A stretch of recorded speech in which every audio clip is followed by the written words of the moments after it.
अस्सलाम वालेकुम, कैसे हैं आप सब। उम्मीद है कि सब ठीक होंगे। एक नई और बहुत ही इंफॉर्मेटिव वीडियो के साथ आपकी खिदमत में हाजिर हूँ। मैं हूँ सफ़ा मोमिना और आपको अपने चैनल में वेलकम कहती हूँ। फ़र्स्ट ऑफ़ ऑल आप सबसे मेरी यही रिक्वेस्ट है कि आपने इस वीडियो को मुकम्मल ध्यान से और पूरा देखना, स्किप नहीं करना। बहुत ही मेहनत से मैंने आप लोगों के लिए मुख्तसर करके ये वीडियो तैयार किया ताकि आपको छोटे छोटे पॉइंट समझ में आ जाएं, आपकी सारी प्रॉब्लम्स इससे हल हो जाएं। क्योंकि मुझे खुद भी बहुत टेंशन होती है जब आप इस तरह की मैसेज करती हैं कि मैं बहुत परेशान हूँ, प्लीज़ हेल्प कीजिए, तो यकीन मानिए मैं बहुत परेशान हो जाती हूँ। मैं कोशिश यही करती हूँ कि आपकी हर छोटी से छोटी प्रॉब्लम का कोई ना कोई हल मैं निकाल के आपको बताऊँ और उससे आपको फ़ायदा हो। और मेरी यही दुआ है कि मेरी हर वीडियो आप लोगों के लिए हेल्पफुल साबित हो और ये भी आप लोगों के लिए बहुत ही ज़्यादा हेल्पफुल रहे। ठीक है, तो सबसे पहले मैं आपको बता दूँ कि ये जो बच्चे जिनका खाने को दिल नहीं करता, उल्टी होती है, वॉमिट्स होती हैं, खांसी होती है, वो सब इस वीडियो में एक्सप्लेन करने वाली हूँ। उन सब की क्या वजह है, जड़ क्या है उनकी, तो आप समझ लीजिए कि आपके बच्चे में ये अलामात हैं या नहीं है। अगर हैं तो उसको किस तरीके से हल करना है। तो इन सब की वजह क्या हो सकती है ये मैं आपको बताती हूँ। इन सब की वजह ये हो सकती है बलगम, जिसको इंग्लिश में म्यूकस या फ्लेम कहते हैं। ठीक है, ये बड़ों में भी हो सकता है और बच्चों में भी हो सकता है, लेकिन आज हम बच्चों के हवाले से बात कर रहे हैं। तो सबसे पहले ये समझ लीजिए कि इसकी अलामात क्या हैं, वजूहात क्या हैं, नुकसानात क्या हैं, एहतियात क्या करनी है आपको और फिर इसका इलाज। ठीक है, मैं इंशाल्लाह अल्लाह के हुक्म से वो बताने की कोशिश करूँगी। अल्लाह पाक शिफा देने वाला है, अल्लाह करे आपको इससे शिफा मिल जाए। सबसे पहले आप ये समझ लीजिए कि फ्लेम यानी बलगम कहाँ कहाँ हो सकता है। बच्चे की या बड़े की बॉडी के किस पार्ट में फ्लेम हो सकता है। नोज़ एरिया में हो सकता है, थ्रॉट में यानी कि गले में, हेड में और लंग्स में। ठीक है, नोज़ में जब होगा, अगर फ्लेम होगा तो नाक बहती रहती है, इरिटेशन होती है, बुखार रहता है, तब भी बच्चा कुछ खा पी नहीं सकता। और अगर गले में है तो खांसी होगी, रात के वक्त खांसी बढ़ जाएगी, उल्टी हो जाएगी, वॉमिट्स हो जाएंगी, तब भी बच्चा कुछ खा नहीं सकता, हजम नहीं कर सकता। फिर उसके बाद अगर सर में है तो तब भी इरिटेशन होगी, बुखार होगा और सर दर्द रहेगा, खाने पीने को दिल नहीं चाहेगा। और अगर लंग्स में होगी यानी कि फेफड़ों में, तो फिर ये ज़्यादा ख़तरनाक है क्योंकि इसमें सांस लेने में भी दुश्वारी होती है बच्चों को। और फिर तो बिल्कुल ही बच्चा नहीं कुछ खा पी सकता। ठीक है, क्योंकि खांसी भी होती है, बुखार रहता है और ये वक्तन फ़वक्तन बच्चों को ये अगर ये प्रॉब्लम है ना तो ये होती ही रहती है। जैसे कभी आराम आ गया, कभी फिर से हो गया, तो ऐसे बच्चे कभी भी ठीक नहीं रह सकते। ऐसे बच्चे जिनमें म्यूकस यानी बलगम की शिकायत होती है, इनमें चिड़चिड़ापन होता है, बुखार रहता है, खांसी, नज़ला, ज़ुकाम होता है, सांस लेने में तकलीफ़ होती है और बिलखुसूस रात के वक्त बच्चे ठीक से सो नहीं पाते। ऐसे बच्चे कमज़ोर और लाग़र नज़र आते हैं। बच्चों का कुछ भी खाने पीने को दिल नहीं चाहता। अगर ज़ोर ज़बरदस्ती से कुछ खिलाया पिलाया जाए तो इस कदर तकलीफ़ का बायस बनता है कि जब तक आपके बच्चे को कै या उल्टी नहीं हो जाती उसे सुकून नहीं आता। ठीक है, अक्सर बच्चों को मोशन लग जाते हैं। आप देखें कि कभी कभी ऐसा होता है कि मोशन इस तरह के होते हैं बच्चों के कि उसमें से पता चल रहा होता है कि ये बलगम जैसे निकल रही है या ये वो, तो तब भी वो इसी वजह से मोशन भी लग सकते हैं बच्चों को। ठीक है, निज़ाम बच्चों का बहुत ज़्यादा मुतासर हो जाता है, इम्यूनिटी सिस्टम कमज़ोर हो जाता है, क़ुव्वत मुदाफ़ियत कम हो जाती है। ऐसे बच्चे सेहत बख्श चीज़ें, हैवी चीज़ें बिल्कुल भी हज़म नहीं कर पाते। ठीक है, और ये वजूहात क्या है इसकी, तो ये फार्मूला मिल्क लेने वाले हों या खुला दूध यानी भैंस या गाय का दूध पीने वाले बच्चे, दोनों में ऐसा हो सकता है। खाने पीने में बेहतियाती हो सकती है, हल्की सी सर्दी लगी, बच्चा नाजुक मिजाज है, उसको फ़ौरन से फ्लू की शिकायत हो जाएगी, सीना जाम हो जाएगा।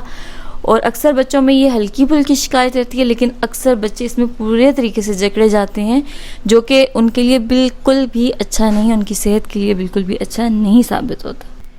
तो प्लीज़ आप अपने बच्चे की कंडीशन को जानिए। अगर आपके बच्चे में ऐसी अलामात पाई जाती हैं तो मैं आपको बताऊंगी कि आपने 1 हफ्ते तक तो बिल्कुल सख्ती से इन बातों पे अमल करना है। ठीक है, अगर आपने अमल नहीं किया तो इसका मतलब है कि आप जो है ना वो कोशिश नहीं कर रही हैं। ठीक है, तो आपने क्या करना है, कौन सी चीज़ें आपने देनी है बच्चों को और कौन सी चीज़ें अवॉइड करनी है। ठीक है, खाने पीने में तो आपने बच्चों को दही, घी, तली हुई चीज़ें, मतलब चिप्स वगैरह बना के या कोई फ्राई चीज़ें होगी, इस तरह की चीज़ें आपने बच्चों को नहीं देनी। ब्रेड नहीं देना, मक्खन, आइसक्रीम, कुकीज़, चावल, गंदम, जो का दलिया शलिया, ये कुछ भी नहीं आपने बच्चों को देना। ठीक है, उसके अलावा आपने चॉकलेट्स नहीं देनी, टॉफ़ीज़ नहीं देनी, बाहर की चीज़ें बिल्कुल भी खाने पीने नहीं देना बच्चों को। सख्ती से अमल करना है इन बातों पे।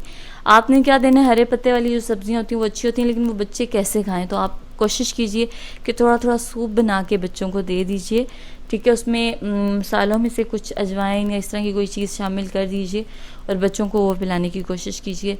फ्रूट्स आप दे सकते हैं क्योंकि वो तुर्श होते हैं और वो अच्छे होंगे ऐसी कंडीशन में।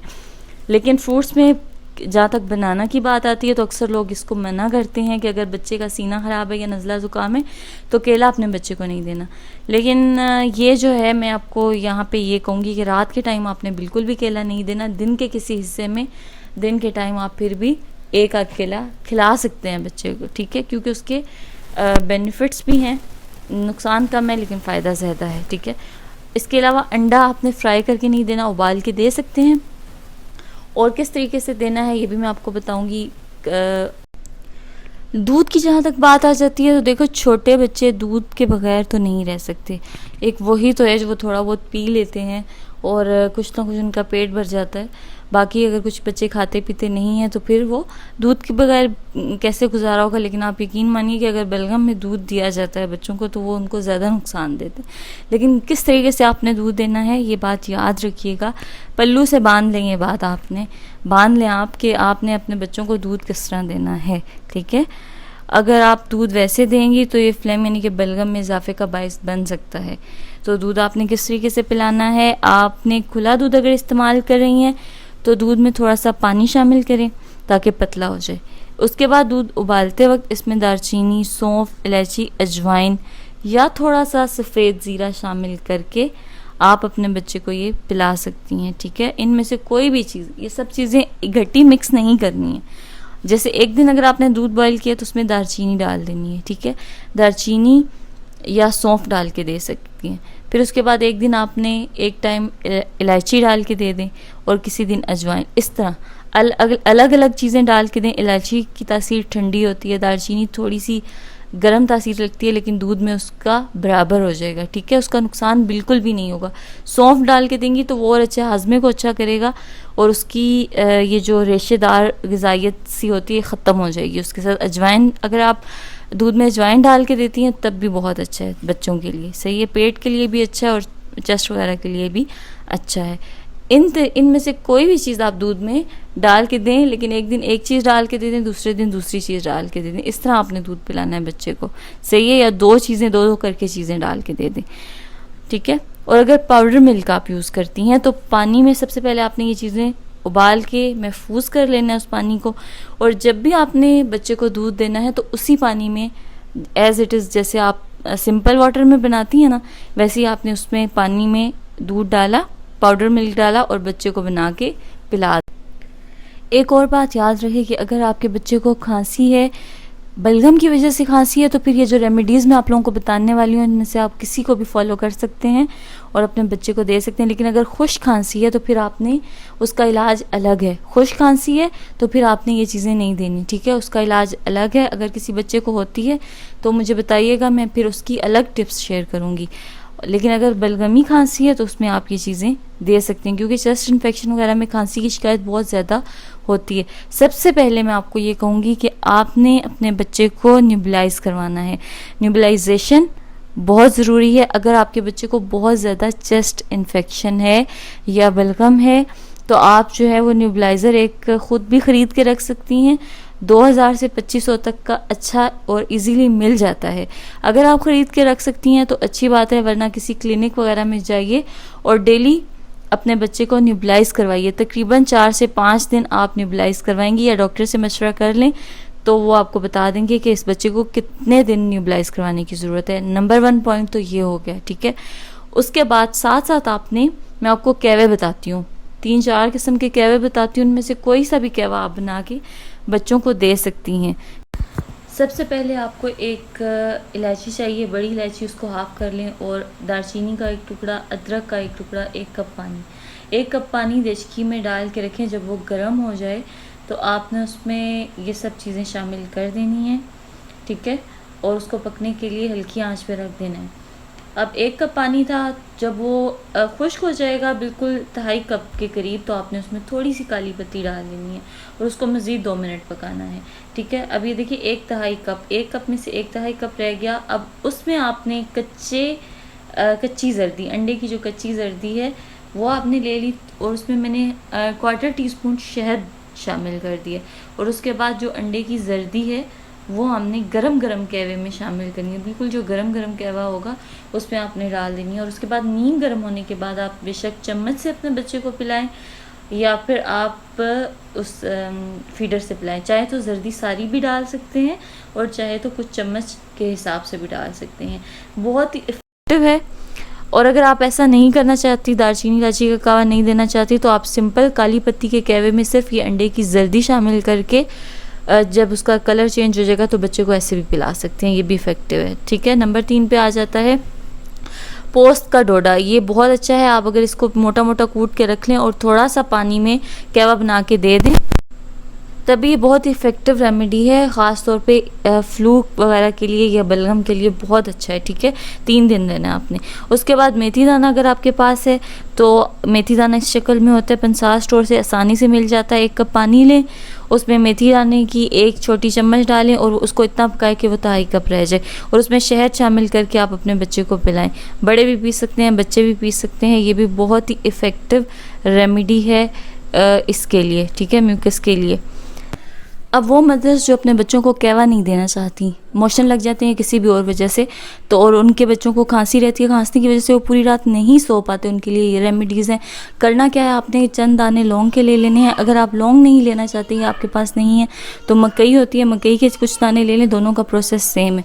ठीक है, तवा या पैन को गर्म कर लें, उसमें आपने वो मकई के दाने या लौंग के दाने आपने डाल देने हैं और उनको जलने के लिए छोड़ देना है। इतना जला लेना है कि वो प्रेस करेंगी चम्मच से तो वो बिल्कुल टूट जाए, पाउडर फॉर्म में आने लग जाए। उनको कूट के छान लेना है। छानने के बाद उसमें थोड़ा सा 1 चुटकी ये सफ़ूफ ले लें और थोड़ा सा शहद शामिल करके मिक्स करके ऐसे बच्चे को उंगली से लेकर चटाना है। रात को सोने से पहले लाजमी दें, पानी नहीं देना। उसके बाद दिन को भी किसी टाइम दे सकती हैं जब वो सोने के लिए आप उसको तैयार करेंगी। ठीक है, तो इससे भी खांसी में बहुत अफाका होगा। और ये रेमेडी जो है मेरी एक सब्सक्राइबर ने मुझसे शेयर किया और उन्होंने ये कहा है कि सदका जारिया समझ के आप शेयर करें कि मेरे बच्चे को इसी से आराम आए। छोटे बच्चों को भी ये दे सकते हैं। ठीक है, उसके बाद एक बहुत ही इफेक्टिव और सिंपल रेमेडी एक और आपके साथ शेयर करने वाली हूँ। वो ये है कि अगर आपके पास फ़िलहाल कोई चीज़ नहीं है, ठीक है, तो आपने क्या करना है, अदरक का रस ले लेना है और शहद। ये खांसी, नज़ला, ज़ुकाम, सीना ख़राब हो तो आप अपने बच्चे को थोड़ा सा अदरक का रस और उसमें शहद मिक्स करके रात को सोने से पहले चिटा लें। अगर सीना वगैरह ख़राब नहीं भी होता तब भी आप आम रूटीन में कभी कभार इस तरह से अपने बच्चे को चिटाती रहें तो वो खांसी, रेशा इन चीज़ों से महफूज रहेगा। सिंपल है पर बहुत ज़बरदस्त रेमेडी है। ठीक है, उसके बाद आ जाती है पिपली। पिपली is the best for cough. अगर आप जो है वो पंसार स्टोर पे जाएंगे और ये पिपली इस शक्ल की होती है, ले लें। काली मिर्च से इसका टेस्ट मिलता जुलता है। आपने क्या करना है, इसको पीस लेना है, कूट लेना है, कूट के छान लें और इसका सफ़ूफ अपने पास रख लें।